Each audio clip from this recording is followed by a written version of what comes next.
PTF and Mikee P back with you with more Kentucky Derby content on the In the Money Media YouTube channel. Morning Line does Derby weekend. Morningline.io, the sponsors of this video. This is an exciting new way to play the horses, a trading platform where you can buy and sell shares. And a man who's been very active on that platform for quite a while now is my guest. Mikee P, how are things? Things are great, Pete. Big fan of Morning Line. I've been involved for quite a while. I have shares in 7 horses on Morning Line, so I'm very active on the platform.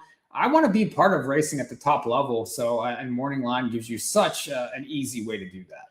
Well, that's a great point about racing at the highest levels. I mean, here is an opportunity to buy shares for, gosh, off the top of my head, we just did the pre-production of this video. I'm trying to remember. It's 6, 7 horses running over Derby weekend. We're going to go through all of these races. We're going to give you our thoughts, specifically on the Morning Line contenders, but also on some of the races themselves. But we encourage folks to go over there to morningline.io and see everything going on. And there's going to be a lot more content from us coming down the pike about trading strategies and the right way to approach this. But for you, as an old school hardcore horse player, I'm assuming, Mikey, it's something very complementary with the work you're already doing?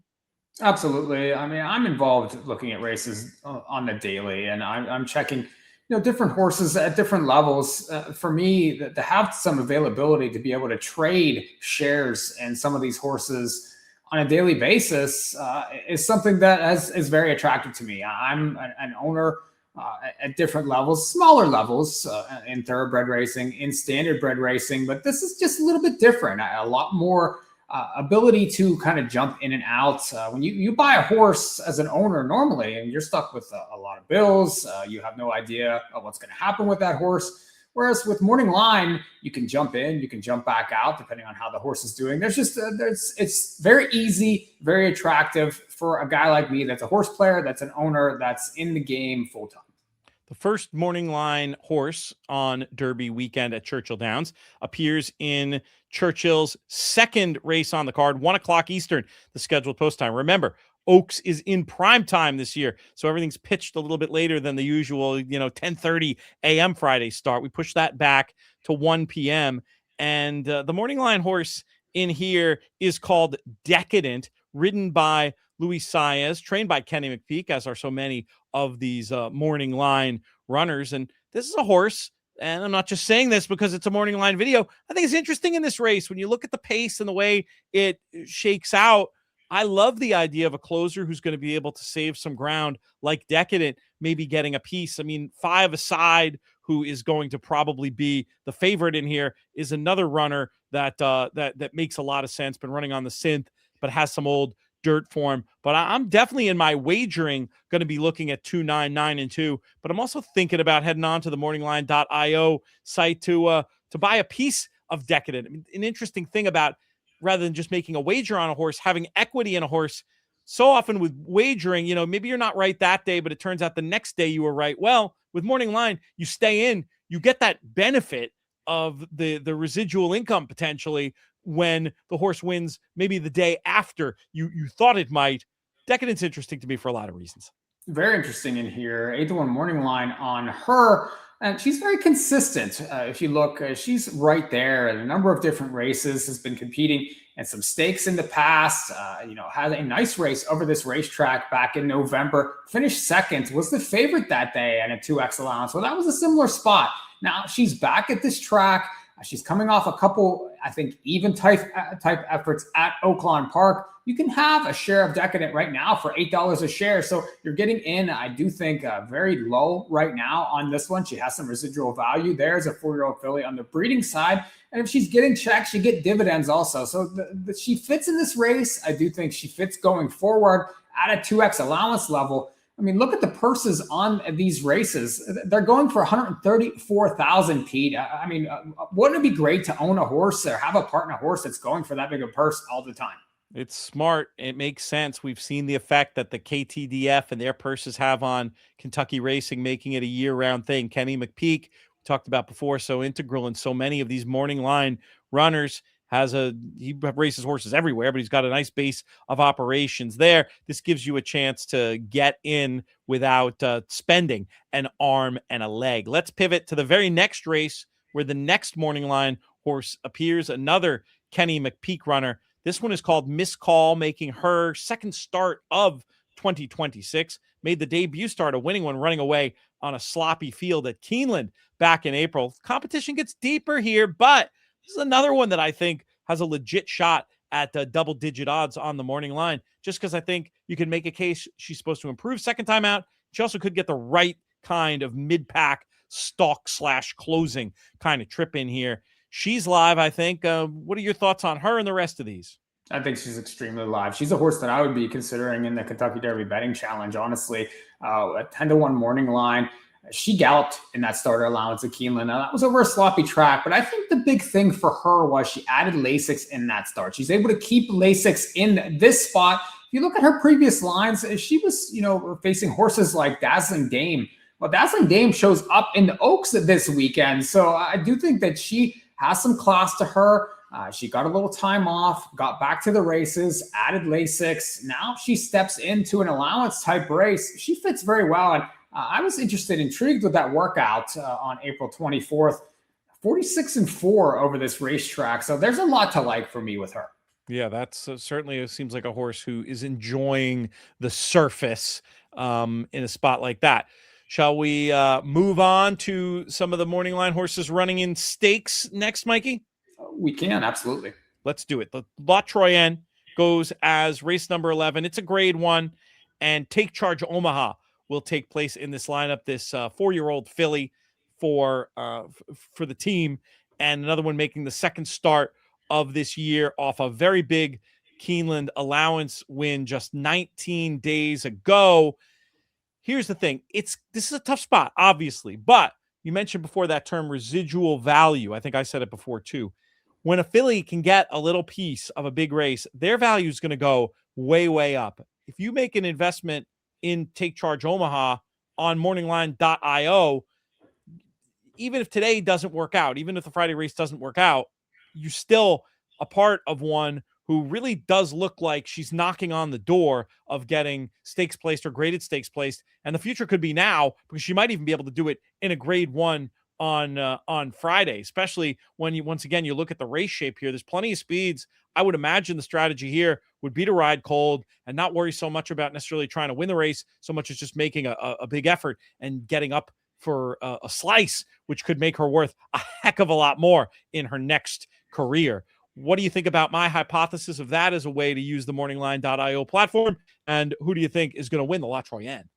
Yeah, I do think that that's a great point, Pete, to the fact that the residual values just far exceed anything sometimes on the racetrack with a lot of these mares. And this one, if you look at her, she has a puncher's chance in here. The fact that these connections are trying this grade 1 spot, coming off a really nice 2X win at Keeneland. The thing is she probably has very little conditions left. I understand that. So this is the next logical spot. Look at her races, her last 2 races over the racetrack at Churchill Downs. So you have September 26th, a nice big win by 3 lengths there with an 80 figure. Then they went a mile and 1/8 on November 14th. 5-length winner over this racetrack. So she likes it here for sure. She's a closer. She can sit and make that one big move in a race that really doesn't have a standout, and I think shapes to suit her style. So she has an interesting look. Another horse that I liked in here, obviously not a morning line .io horse, but the 11 Drexel Hill.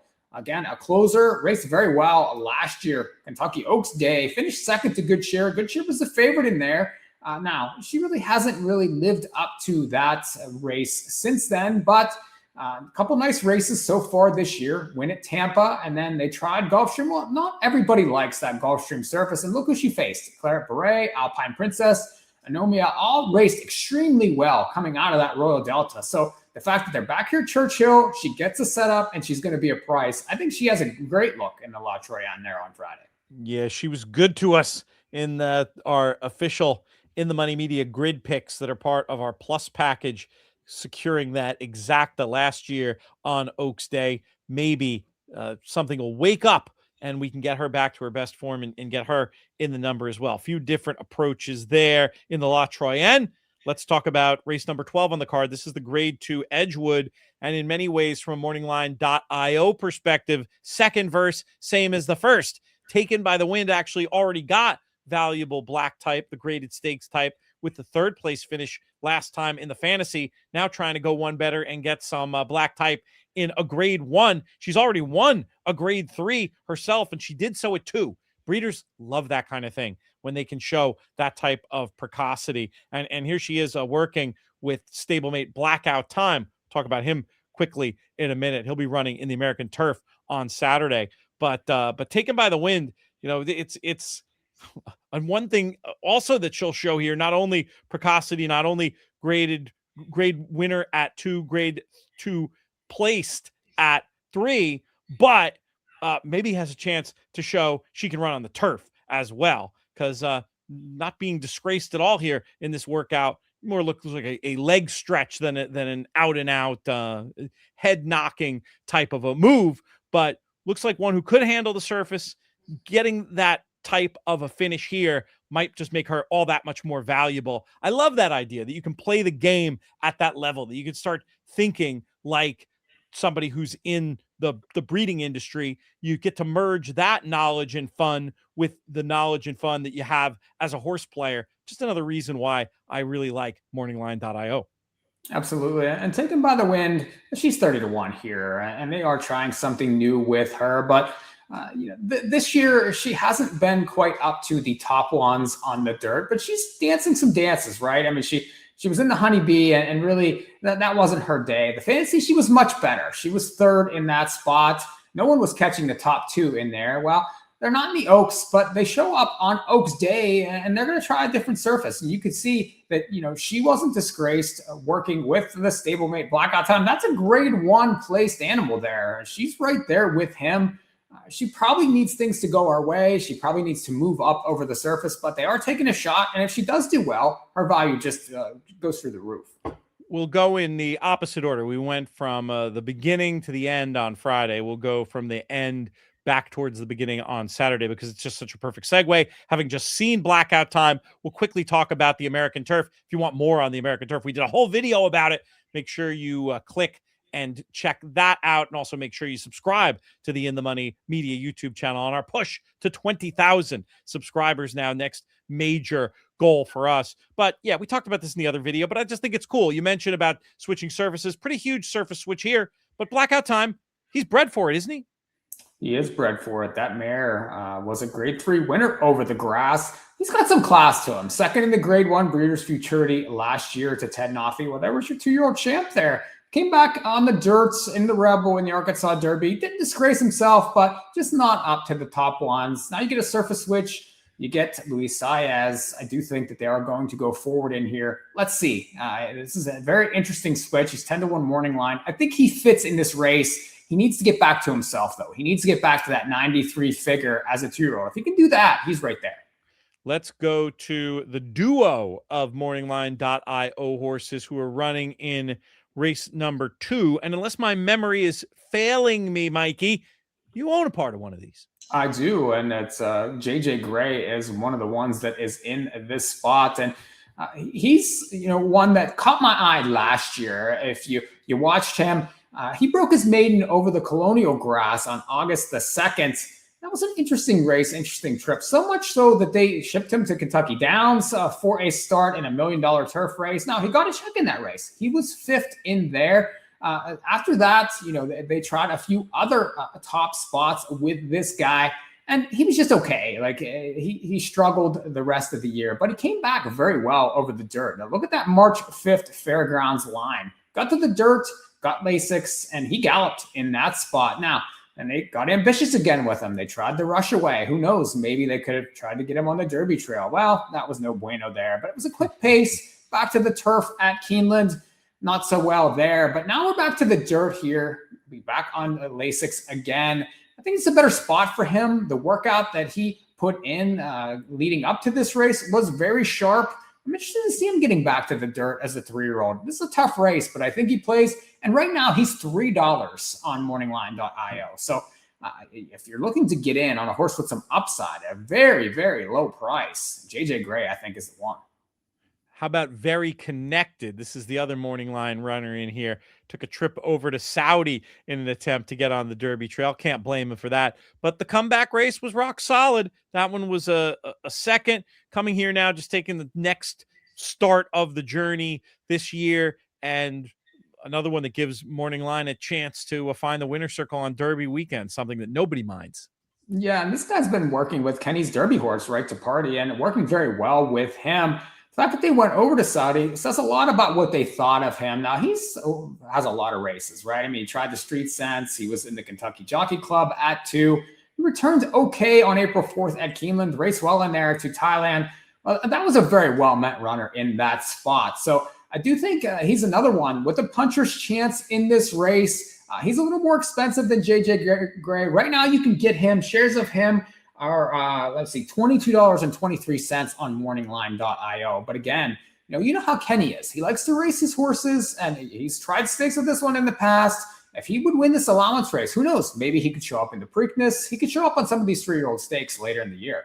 You look at the stakes form, and it ain't bad. Grade 3 placed at 2 and got within 4 lengths in the Kentucky Jockey Club to a horse named Further Ado, who will be running a little bit later on the card. There you have it. That's our overview of the morningline.io horses and races for Derby weekend. We're going to have a lot more content coming down the pike, talking about the trading platform, maybe strategies, but also just talking about these races that these morning line horses are in, giving you some ideas, maybe a little bit of a steer one way or another on how we think you might best invest in them or bet on them or in the races that they're in. That's the thing, is you don't have to choose one or the other between the parimutuel system and trading on the morningline.io platform. In fact, the two things go hand in hand. Any closing thoughts from you, Mikey, before we send this one home? On our way to the Derby this weekend, I'm going to catch up with the morningline.io folks there, and they're all very top-notch level people. They're looking to get these horses that are going to make money for the shareholders. So they're constantly in there. There's new horses showing up all the time. Hey, this is the top level. You're looking at 7 horses racing on Oaks and Derby Day. So there is nothing higher in the sport right now than this top level. And you can jump in, morningline.io. I'm in. You should be too.